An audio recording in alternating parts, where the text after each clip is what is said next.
মাশাআল্লাহ, আজকে মজার একটা রান্না করে দেখাবো আপনাদেরকে। চাঁদপুরে ইলিশ মাছ আর বগুড়ার কাঠকচু দিয়ে মজা করে একটা রান্না দেখাবো। আশা করি আপনাদের ভালো লাগবে। আর দেখার জন্য আমার ফেসবুক পেজে ফলো করুন, সাথেই থাকুন। তো এখানে কাঠকচু নিছি, বগুড়ার চাঁদপুরে ইলিশ মাছের মাথা। তো মাথা দিয়ে কাঠকচু রান্না করব। চলে আসলাম চুলোতে আসার পরে আমি একটা প্যান বসিয়ে দিলাম। দেওয়ার পরে আমি এখানে নিয়েছি রান্নার জন্য সয়াবিন তেল। তো আমি প্যানে এখন দিয়ে দিচ্ছি সয়াবিন তেল। বিসমিল্লাহ। আলহামদুলিল্লাহ, আমি অনেক মজার রান্না করতে হয় এখন। দেখা গেছে যে প্রতিদিনই তো আমি মাশাআল্লাহ অনেক রান্নাই আমি এখন মোটামুটি জানি। তো আমি এখানে প্যানে দিয়ে দিলাম তেলটা গরমও হয়ে গেছে অলরেডি। তো আমি এখানে ইলিশ মাছের মাথাটাকে আর লেজটাকে আগে ভেজে নেব। তো এখানে আমি একটু হলুদ, লবণ আর মরিচ দিয়ে মাখিয়ে নিয়েছিলাম। নিয়ে এখন গরম তেলের মধ্যে এটা দিচ্ছি। দিয়ে একটু ভালোভাবে ভেজে নিলে কি হবে, এখন কচু দিয়ে আপনার অনেক বেশি নাড়াচাড়া করলেও আপনার মাছের মাথা কিন্তু ভাঙবে কম। তো আমি চাচ্ছি না কাটা কাটা অবস্থায় রান্না হোক, যে খাবার বসে দেখা গেছে কাটা বাছতে হবে বেশি। তো এর জন্য করে একটু আস্তই রাখবো। তো আমি এটাকে সুন্দরভাবে ভেজে তুলে নিচ্ছি, দেখতেই পারছেন। তো আপনারা যদি এভাবে না করে থাকেন, তো আপনারা অবশ্যই এভাবে ভেজে তুলে নেবেন। তাহলে দেখবেন যে খাওয়ার সময় অল্প সময় লাগবে আপনাদের খেতে, কাটাকুটো বাছতে হবে না। তো আমি এর জন্য করে আগে ভেজে নিলাম। এখন এখানে দিয়ে দিচ্ছি বেশি করে পেঁয়াজ আর রসুনটা কিন্তু আমি একটু বড় বড় সাইজের নিছি। তো এটা কিন্তু একদম কুচি করিনি, কারণ এখানে আদা বাটা যাবে না কিংবা আদা যাবে না। তো রসুন আর পেঁয়াজ দিয়ে হলো এটা রান্না হবে। তো আমি পেঁয়াজ আর রসুনটাকে আমি সুন্দর করে একটু ভেজে নিচ্ছি। সাথে আমি দিয়ে দিচ্ছি স্বাদ মতো লবণ। তো স্বাদ মতো লবণটা দিচ্ছি, দেখতেই পারছেন। দিয়ে আমি পেঁয়াজটাকে সুন্দরভাবে ভেজে নিচ্ছি। সাথে আমি দিয়ে দিচ্ছি হলুদ পাউডার, মরিচ পাউডার। তো আমি এখানে মরিচ পাউডার নিচ্ছি।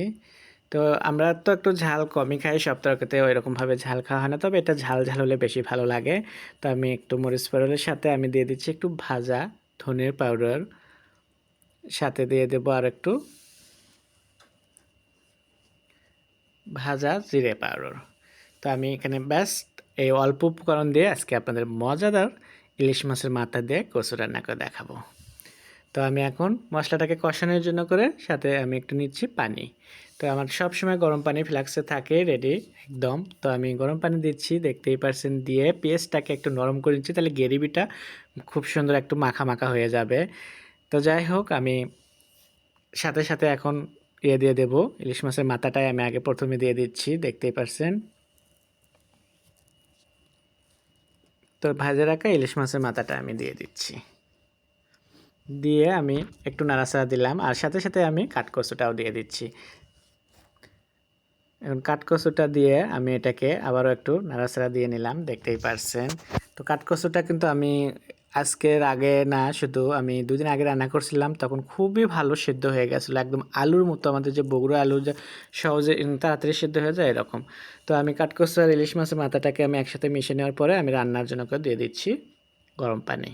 তো গরম পানিটা দিয়ে দেখতেই পারছেন আপনারা, একদম অতিরিক্ত বেশি দিইনি, কারণ আমি কিন্তু এটা একদম মাখাও করব না, ইয়েও করবো না। কিছু আস্ত থাকবে, কিছু ভাঙা থাকবে, মনে করেন যে আর কচুরটা যেটা কাঠকচু। তো এখন ঢাকনা দিয়ে আমি এটাকে রান্না করে নেব। তো ঢাকনা তুলে আমি একটু নাড়াচাড়া দিচ্ছি, দেখতেই পারছেন আমার কাছে, কারণ বেশ কিছুক্ষণ ঢাকনা দিয়ে রাখছি। তো আমার কাছে এখন মনে হচ্ছে যে একদম কি সুন্দর সিদ্ধ হয়ে গেছে। আমি একটু দেখতেছি ট্রাই করে যে ওয়াও, সিদ্ধ হয়ে গেছে আলুর মতো। তো বাস, এটা কিন্তু আর বেশিক্ষণ রান্নার জন্য লাগবে না সময়, তো অল্প সময়ে কিন্তু এটা আর রান্না হয়ে যাবে। তো এর জন্য নামানোর আগ দিয়ে কিন্তু আমি এখানে দিয়ে দিচ্ছি একটু কাঁচামরিচ। তো কাঁচামরিচ দিলে কাঁচামরিচের সুন্দর একটা ঘ্রাণ আসে। তো ওই ঘ্রাণটা কিন্তু আমার কাছে খুবই ভালো লাগে, এই জন্য আমি বেশিরভাগই লাস্টেই দিয়ে দিই কাঁচামরিচ। দিয়ে আর 2 মিনিট একটু ঢেকে রাখবো। তো দেখতেই পারছেন 2 মিনিট ঢেকে রাখার পরে দেখেন কত সুন্দর হয়েছে, একদম মাখো মাখো হয়েছে। তো এটা দিয়ে ভাত খেলে তো সেই রকম একদম 2 প্লেট ভাত খেতে পারবেন। তো যাই হোক, আমি এখন আপনাদেরকে এটাকে সুন্দরভাবে পরিবেশন করে দেখাচ্ছি। আশা করি আপনাদের ভালো লাগবে। আপনাদের যদি ভালো লাগে, স্বাদ ও স্বাদের গল্পের সাথে থাকবেন, বেশি বেশি শেয়ার ও লাইক করুন। সবাই ভালো থাকবেন, আল্লাহ হাফেজ।